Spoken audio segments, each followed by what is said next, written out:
નમસ્તે વિદ્યાર્થી મિત્રો, શ્રી એસએન વિદ્યાલય દ્વારા રાખેલ આ ઈ લર્નિંગ પ્રોગ્રામમાં ફરી પાછું હું તમારું હાર્દિક સ્વાગત કરું છું. વિદ્યાર્થી મિત્રો, ટેક્સ્ટની અંદર આપણે છેલ્લે લાસ્ટ લેક્ચરની અંદર 2 પેરેગ્રાફ જોયા હતા. બંને પેરેગ્રાફની ડિટેલ્સ પણ આપણે જાણી ગયા હતા અને એના ક્વેશ્ચનના આન્સર કઈ રીતે લખવા એ પણ શીખી ગયા હતા. હવે આપણે આગળ વધીશું ત્રીજા પેરેગ્રાફથી. Third paragraph is, there are a large number of people in the village who need to go to Gurgaon, Delhi and Rewar. બરાબર. હવે તમને અહીંયા શું કીધું છે કે there are a large number of people. બરાબર. large number of people એટલે શું છે તો કે આપણે એમ તો ન કહી શકીએ કે પીપલ્સ, બરાબર, પણ એમ કહેવાય કે લાર્જ નંબર ઓફ પીપલ એટલે કે લોકોની ઘણી બધી સંખ્યા. બરાબર. તો એ ક્યાં છે તો કે ઇન વિલેજ. બરાબર. તાજનગર ગામના જે લોકો છે એ લોકોની ઘણી બધી સંખ્યા એવી છે કે who need to go to Gurgaon, Delhi and Rewari. બરાબર. કે જેઓને ગુરગાંવ, દિલ્હી અને રેવાર જેવા સ્થળે જવાની જરૂર પડતી હોય છે. તો હવે એ લોકોને એ સ્થળે જવા માટે શેનો સહારો હોવો જોઈએ તો કે ટ્રેનનો. બરાબર. તો પણ ટ્રેન કઈ જગ્યાએ, એના ગામની અંદર તો રેલવે સ્ટેશન છે નહીં. તો આગળ શું કીધું છે, there are students who go to colleges. બરાબર. અને કેટલાક વિદ્યાર્થીઓ પણ છે કે જેઓને કોલેજ જવા માટે પણ જરૂર હોય છે. તો till now we had to either go to Halimandi or Patli to catch a train. તો જુઓ અહીંયા શું કીધું છે કે till now એટલે કે હજી સુધી પણ. ગ્રામેટિકલ સેક્શનની અંદર તમે till અને untilનો અર્થ જોઈ ગયા છો. બરાબર. કે until છે એ નકારાત્મક સેન્ટેન્સ એટલે કે નેગેટિવ સેન્ટેન્સ માટે યુઝ કરવામાં આવે છે. એનો અર્થ થાય છે ટીલ અનટીલનો કે જ્યાં સુધી ત્યાં સુધી. બરાબર.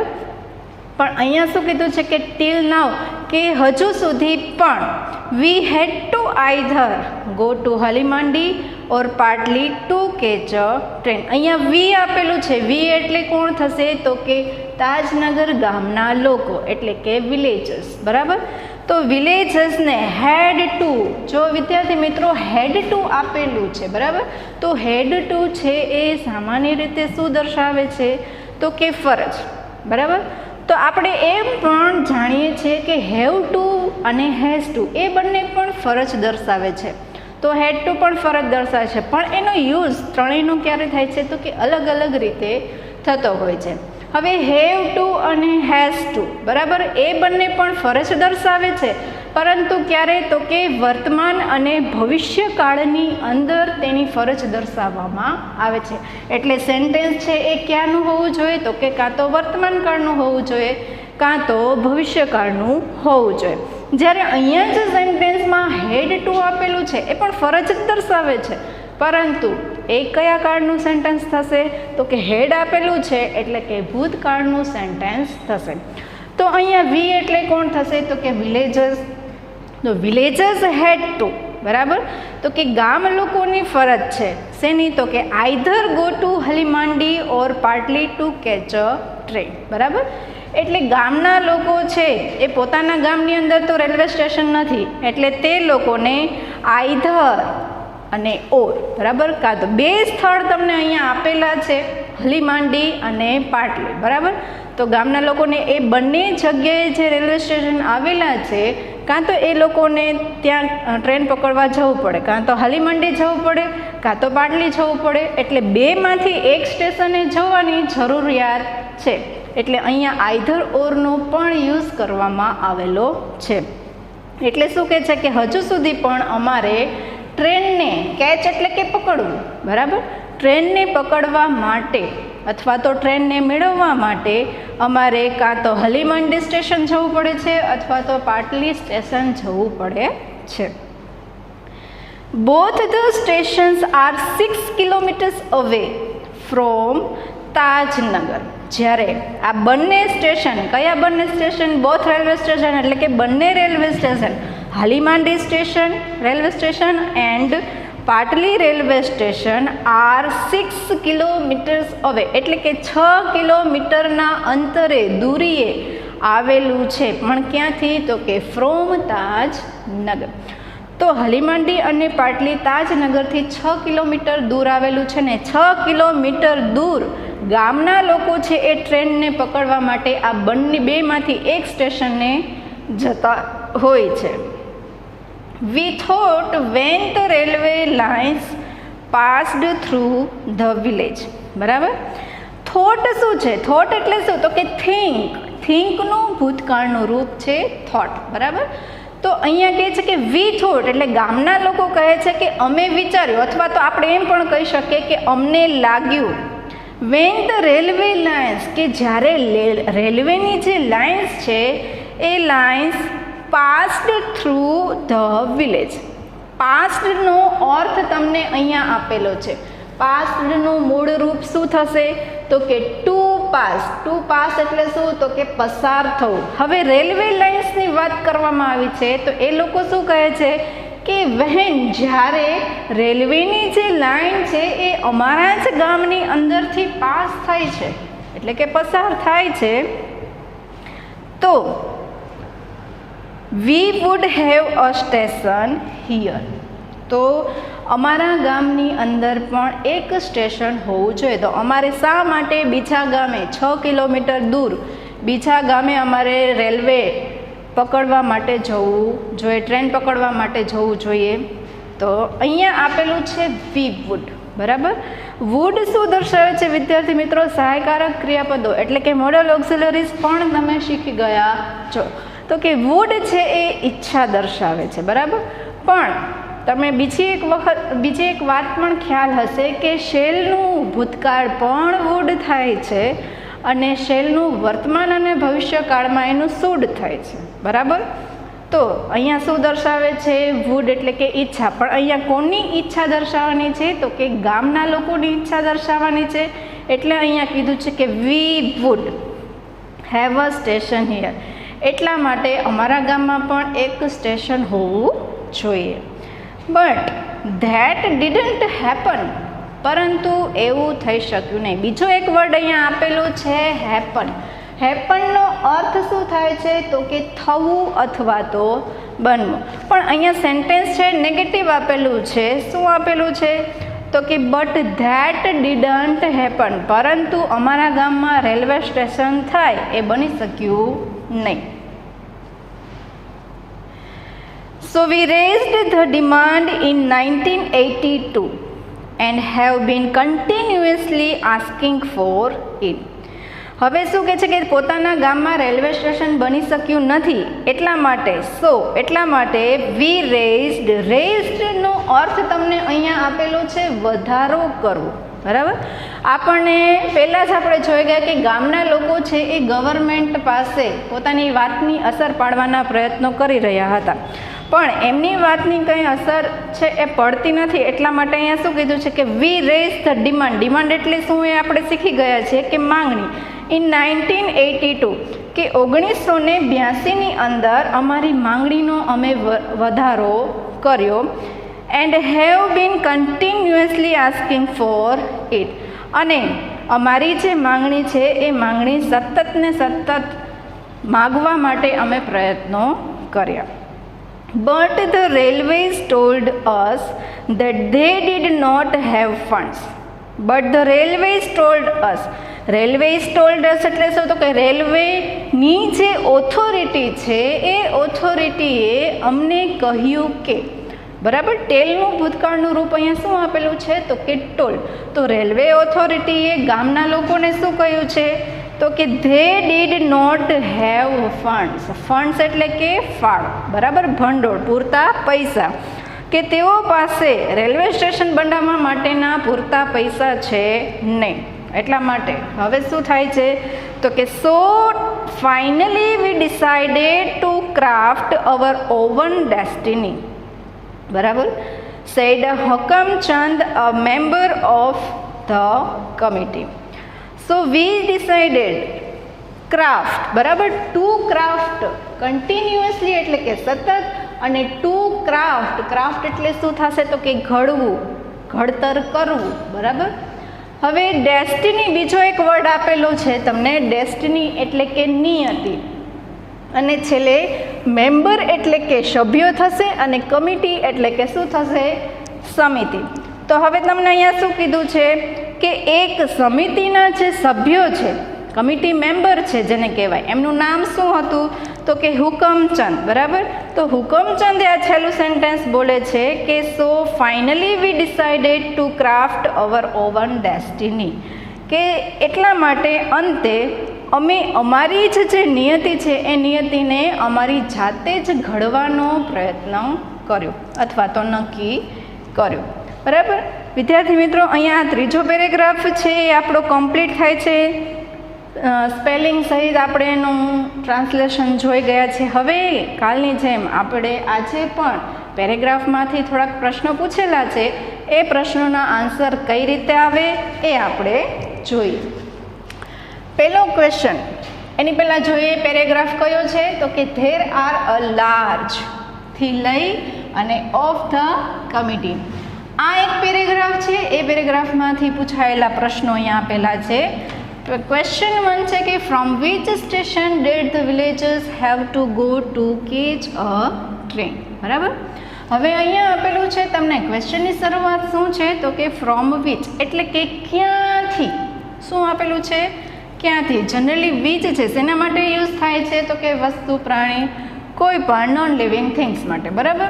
પણ અહીંયા શું આપેલું છે કે ફ્રોમ વિચ એટલે કે ક્યાંથી, બરાબર, અંતર દર્શાવે છે. એટલે તો કે ફ્રોમ વિચ સ્ટેશન, કયા સ્ટેશનેથી, did the villagers have to go to catch a train, કે વિલેજર્સ છે એ વિલેજર્સને કયા સ્ટેશનેથી ટ્રેન પકડવાની ફરજ બનતી હતી. અહીંયા જો શું આપેલું છે આપણને, હેવ ટુ આપેલું છે, અને અહીંયા ક્વેશ્ચનની અંદર આપણને ડીડથી પ્રશ્ન કરેલો છે, બરાબર. તો આપણે શીખી ગયા કાલે કે જો ડીડ ક્વેશ્ચનની અંદર હોય તો ક્વેશ્ચન છે કયા કાળમાં પૂછેલો હોય તો કે ભૂતકાળમાં, બરાબર. હવે ભૂતકાળમાં પ્રશ્ન પૂછેલો હોય, ક્વેશ્ચનની અંદર ડીડ હોય, તો જવાબમાંથી ડીડ છે એને શું કરવાનું છે આપણે તો કે એને રિમૂવ કરવાનું છે. એટલે કર્તા તરીકે આપણે શરૂઆતમાં કોણ આવશે તો કે ધ વિલેજર્સ. ધ અહીંયા સ્મોલ લેટર છે તો અહીંયા શું થઈ જશે કેપિટલ લેટર્સ, એ ખાસ યાદ રાખજો, ધ વિલેજર્સ. હવે ડીડ નીકળી જશે એટલે ફરજ માટેનું આવતું ક્રિયાપદ શું છે આપણી પાસે તો કે હેવ ટુ. હેવ ટુનો યુઝ હમણાં જ મેં તમને કીધું કે ફરજ દર્શાવે છે, પણ ક્યારે તો કે વર્તમાન કાળ અને ભવિષ્યકાળ માટે. એટલે અહીંયા એનું શું થઈ જશે, ડીડ નીકળશે એટલે ભૂતકાળમાં હેડ ટુ, બરાબર. The villagers had to. હવે ફ્રોમ વિચ સ્ટેશન આપણે એનો જવાબ જોઈએ છે, બરાબર. તો પેરેગ્રાફમાં જવાબ શું આપેલો છે કે તો કે એમાં બે સ્ટેશન એવા છે, બરાબર, કે લોકોને ત્યાં ટ્રેન પકડવા માટે જવું પડે છે. તો હવે બે સ્ટેશન આપણે દર્શાવવાના છે તો આપણે અહીંયા આઈધર ઓરનો પણ યુઝ કરી શકીશું. એટલે હેડ ટુ પછી આઈધર ગો ટુ હલીમાંડી, એટલે આ પાછળનું સેન્ટેન્સ એમ ગો ટુ કયું સ્ટેશન, એક પેલું હલીમાંડી, ઓર અહીંયા આઈધર છે એટલે અહીંયા આપણે ઓર મૂકીશું, ઓર Patli to catch a train. ખ્યાલ આવે છે વિદ્યાર્થી મિત્રો? ફરી પાછું હું તમને રિપીટ કરી આપું. હવે જો ફ્રોમ વિચ સ્ટેશન એટલે કે કયા સ્ટેશને, તો બે સ્ટેશન આવે છે કે જ્યાં ગામના લોકોને ટ્રેન પકડવા માટે જવું પડે છે, બરાબર. તો સૌથી પહેલાં તો કરતા આપણે લખવાનું છે એટલે કે ધ વિલેજર્સ. હવે ડીડ નીકળી જશે આન્સરમાંથી એટલે ફરજ બજાવવા માટે અહીંયા હેવ ટુનું શું થઈ જશે તો કે હેડ ટુ. હવે કાં તો એ લોકોને હલીમાંડી જવું પડે છે કાં તો એમને પાટલી જવું પડે છે, એટલે બેમાંથી એક જ સ્ટેશને જવું પડે છે. એટલે દર્શાવવા માટે આપણે શું લખવાનું છે તો કે two either go to Halimandi or Patli to catch a train, બરાબર. એટલે આપણો આન્સર આ રીતે આવશે કે the villagers had to either go to Halimandi or Patli to catch a train, બરાબર. હવે સેકન્ડ ક્વેશ્ચન છે કે why did the villagers think. that they would have a railway station. વાયથી ક્વેશ્ચન આપણને પૂછેલો છે. વાયથી ક્વેશ્ચન પૂછેલો છે એટલે શું દર્શાવે છે વાય? તો કે કારણ દર્શાવે છે. વાય એટલે કે શા માટે. બરાબર. ફરી પાછું ક્વેશ્ચનની અંદર શું આપ્યું છે? તો કે ડીડ, કે વાય ડીડ, શા માટે ધ વિલેજર્સ થિંક એટલે શું થશે? તો કે વિચારવું. ગામના લોકો છે શા માટે વિચારે છે? ધેટ અહીંયા કંજક્શનનું કામ કરે છે, એટલે કે સંયોજક તરીકે ધેટ, કે they would have a railway station, કે તેઓના ગામમાં પણ એક રેલવે સ્ટેશન હોવું જોઈએ. આવું ગામના લોકો શા માટે વિચારે છે? તો કે ધ વિલેજર્સ થોટ. જો અહીંયા પણ ડીડ છે આન્સરમાંથી નીકળી જશે, ભૂતકાળ દર્શાવે છે, એટલે આ થિંકનું શું થઈ ગયું છે? અહીંયા થોટ થઈ ગયું છે. એટલે the villagers thought that they would have a railway station. આખું સેન્ટેન્સ અહીંયાથી અહીંયાનું એમનેમ લખવાનું છે અને પછી વાયથી ક્વેશ્ચન છે એટલે આપણે અહીંયા બીકોઝથી આન્સર લખીશું. બરાબર. કે because the railway lines passed through the village. બરાબર. કે રેલવેની જે લાઇન છે એ તેમના ગામમાંથી જ, ગામ દ્વારા જ પસાર થાય છે, એટલા માટે એના કારણે ગામના લોકોએ વિચાર્યું કે તેમના ગામમાં એક રેલવે સ્ટેશન હોવું જોઈએ. બરાબર. ત્યારબાદ વિદ્યાર્થી મિત્રો આપણે એના પછીનો પેરેગ્રાફ જોઈએ. As a result, the panchayat passed a resolution. બરાબર. હવે જો અહીંયા સ્પેલિંગ આપેલો છે રિસોલ્યુશન. રિસોલ્યુશનનો અર્થ શું થાય છે? તો કે ઠરાવ.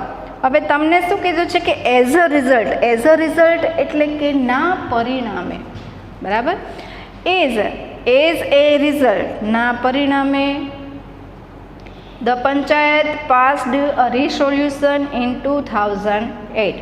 કે પરિણામે 2008માં ગામની જે પંચાયત છે એ ગામની પંચાયતે એક ઠરાવ પાસ કર્યો. બરાબર. એ ઠરાવ શું હતો? તો કે saying that since the railway was not able to build a station for them, they would do it for themselves and with their own money. શું કહે છે કે ઠરાવ શું હતો? તો કે સેઇંગ ધેટ, પંચાયતે કહ્યું કે since the railway station was not able to build a station for them, કે રેલવે ઓથોરિટી છે એ અમારા માટે, અમારા જ ગામની અંદર સ્ટેશન છે, સ્ટેશન બાંધવા માટે નોટ એબલ એટલે કે સક્ષમ નથી, એટલા માટે they would do it for themselves, એટલે એટલા માટે તે લોકો પોતે જાતે જ પોતાના ગામમાં એક રેલવે સ્ટેશન બાંધશે and with their own money, અને પોતાના જ પૈસાથી તેઓ રેલવે સ્ટેશન બાંધશે. એમાં રેલવેનો કંઈ પણ ફાળો રહેશે નહીં. આ ઠરાવ પાસ કર્યો. Soon an 11-member team was formed and the team started collecting money from villagers. બરાબર. Soon એટલે કે જલ્દીથી. an 11-member team. બરાબર. આર્ટિકલ તરીકે અહીંયા યુઝ કરવામાં આવેલું છે એન, કારણ કે 11 આપેલું છે, કે જલ્દીથી પંચાયતે એક 11 મેમ્બર એટલે કે 11 સભ્યોની ટીમ છે એ ટીમને વોઝ ફોર્મ્ડ એટલે શું થશે? તો કે રચવું. ફોર્મ એટલે રચના કરવી. પંચાયતે 11 સભ્યોની ટીમ રચી એન્ડ ધ ટીમ સ્ટાર્ટેડ, અને એ ટીમે સ્ટાર્ટેડ એટલે કે શરૂ કર્યું. પણ શું શરૂ કર્યું? તો કે કલેક્ટિંગ મની ફ્રોમ વિલેજર્સ, ગામના લોકો પાસેથી પૈસા ઉઘરાવવાનું, એકઠા કરવાનું તેઓએ શરૂ કર્યું. જો વિદ્યાર્થી મિત્રો અહીંયા આપેલું છે ને વોઝ ફોર્મ્ડ, બરાબર, એ સેન્ટેન્સ આખું શું દર્શાવે છે? તો કે પેસિવની વાક્ય રચના દર્શાવે છે. કારણ કે 11 મેમ્બર્સની જે ટીમ છે એ ટીમ પોતે જાતે બની ગયેલી નથી, પણ એ કોના દ્વારા બનાવેલી છે? તો કે પંચાયત દ્વારા બનાવેલી છે. એટલે અહીંયા શું આપેલું છે? વોઝ અને ક્રિયાપદનું V3, બરાબર, એટલે કે ત્રીજું રૂપ. On 7th January 2010, as a result of their efforts, બરાબર. અહીંયા બીજું એક સ્પેલિંગ આપેલું છે, ન્યૂ વર્ડ છે એફર્ટ્સ. એફર્ટ્સ એટલે શું થશે તો કે પ્રયત્નો, બરાબર. As a result of their efforts એટલે શું કહે છે કે ગામના લોકોના અથાગ પ્રયત્નોના પરિણામે 7મી જાન્યુઆરી 2010ના દિવસે the first railway station in the country, બરાબર, દેશમાં પહેલું એવું રેલવે સ્ટેશન હતું કે on which the railway did not have to spend a single rupee, બરાબર, કે જેની અંદર ઓન વિચ એટલે કે જેની અંદર રેલવેનો સિંગલ રૂપી એટલે શું થાય તો કે એક પણ પૈસો, did not have to spend, spend એટલે શું થશે તો કે ખર્ચવું, બરાબર, કે દેશનું આ પહેલું રેલવે સ્ટેશન એવું હતું કે જેમાં ગામના લોકોના અથાગ પ્રયત્નોના કારણે ઊભું થયું હતું, તેમના દ્વારા જ ઊભું કરવામાં આવ્યું હતું, તેમના પૈસાથી જ ઊભું કરવામાં આવ્યું હતું, અને પહેલું એવું રેલવે સ્ટેશન હતું કે જેની અંદર રેલવે ઓથોરિટીનો એક પણ રૂપિયો વાપરવામાં આવેલો ન હતો. સ્ટાર્ટેડ ઓપરેશન, અને ત્યારબાદ તેનું ઓપરેશન, ઓપરેશન એટલે શું થશે અહીંયા ક્રિયા, બરાબર, ત્યારબાદ તેની બધી જ જે ક્રિયા છે, શરૂઆત છે, તેનું કાર્ય છે એ કાર્યાન્વિત થયું, બરાબર. વિદ્યાર્થી મિત્રો, અહીંયા પહેલી જે સ્ટોરી છે લેસન નંબર 1ની કે ટ્રેક્સ ટુ તાજનગર એ અહીંયા કમ્પ્લીટ થાય છે. હવે છેલ્લા જે પેરેગ્રાફ આપણે ચલાવેલા છે એમાંથી પણ મેં તમને પ્રશ્નો પૂછેલા છે. પેરેગ્રાફ અહીંયા આપેલો છે કે એઝ અ રિઝલ્ટથી લઈને સ્ટાર્ટેડ ઓપરેશન સુધીનો પેરેગ્રાફ છે, બરાબર. એમાંથી ક્વેશ્ચન પૂછેલો છે કે which resolution did the panchayat pass, બરાબર. હવે અહીંયા આપણને ખ્યાલ આવી ગયો છે કે રિસોલ્યુશનનો મિનિંગ શું થાય છે તો કે ઠરાવ, ઠરાવ. ત્યારબાદ ક્વેશ્ચન શેનાથી છે તો કે વિચ, તો ત્યાં વર્ડથી પણ ક્વેશ્ચન આપણે પૂછી શકાય છે, બરાબર, કે what resolution did the panchayat pass અથવા તો which resolution did the panchayat pass, બંને આવી શકે. કયો કઈ, વિચનો અર્થ શું થશે કયો કઈ ક્યાં, બરાબર. હવે બીજું ક્વેશ્ચનમાં આપણે શું જોયું તો કે ડીડ. હવે ડીડ ઉપર આપણને ખ્યાલ આવી ગયો, ભૂતકાળમાં પ્રશ્ન છે એટલે ક્રિયાપદનું કેવું રૂપ આવશે તો કે ભૂતકાળનું રૂપ અથવા તો ઈડી પ્રત્યયવાળું રૂપ. ધ પંચાયત, તો કર્તા તરીકે શું થશે તો કે પંચાયત, કારણ કે અહીંયા રિસોલ્યુશન ઠરાવ પાસ કોણ કરે છે તો કે પંચાયત, એટલે કર્તા કોણ થશે પંચાયત. હવે આપેલો છે ક્રિયાપદ પાસ, પાસ એટલે શું થાય તો કે પસાર કરો, બરાબર. હવે આન્સર જોઈએ, આન્સરની શરૂઆત કર્તાથી થશે એટલે the panchayat, the panchayat. Did નીકળી જશે જવાબમાંથી એટલે ડીડનું પાસનું ભૂતકાળનું રૂપ શું થશે તો કે passed. The panchayat passed a resolution, શું તો કે શું ઠરાવ કર્યું તો કે ઠરાવ પાસ કર્યો. ધેટ, કે since the railway was not able to build a station for them, they would do to it for themselves and with their own money, બરાબર. આ ઠરાવ પાસ કર્યો એનો આન્સર છે. બીજો ક્વેશ્ચન છે કે what was formed by the panchayat, બરાબર, કે વોટ વોઝ ફોર્મ્ડ. હવે મેં તમને સમજાવ્યું એ પ્રમાણે અહીંયા વાક્ય રચના શેની છે તો કે પેસિવને, એટલે ક્વેશ્ચન પણ શેમાં થયેલો છે પેસિવમાં થયેલો છે. બાય ધ પંચાયત, પંચાયત દ્વારા શેની રચના કરવામાં આવી, ક્વેશ્ચન આવો છે, બરાબર. તો હવે અહીંયા શેની રચના કરવાની, અહીંયા પેસિવમાં પ્રશ્ન છે તો આપણે આન્સર પણ પેસિવમાં જ લખવું એટલે આપણાથી મિસ્ટેક થાય નહીં. And 11 member team was form, પંચાયતે રચના શેની કરી તો કે એક ટીમની. એ ટીમ કઈ હતી તો કે એન્ડ 11 મેમ્બર. તો આન્સરમાં શરૂઆતમાં શું આવશે એન્ડ 11 મેમ્બર ટીમ. પાછળનું સેન્ટેન્સ આખું એમનું એમ રહેશે કે was formed by the panchayat, બરાબર, કે પંચાયત દ્વારા 11 લોકોની ટીમ છે એ ટીમનું રચના કરવામાં આવી હતી. તો વિદ્યાર્થી મિત્રો, આજના લેક્ચરની અંદર આપણે આખી સ્ટોરી આજ કમ્પ્લીટ કરી નાખી. તમે પણ ફરી પાછું એનું રિવિઝન ઘરે કરી લેજો, બધા સ્પેલિંગ કરી લેજો અને ક્વેશ્ચનને આન્સર પણ તમારી બુકમાં નોટ કરતા જજો. બરાબર. તે સાથે હવે નેક્સ્ટ લેક્ચરમાં આપણે પાછા મળીશું. જય શ્રી કૃષ્ણ.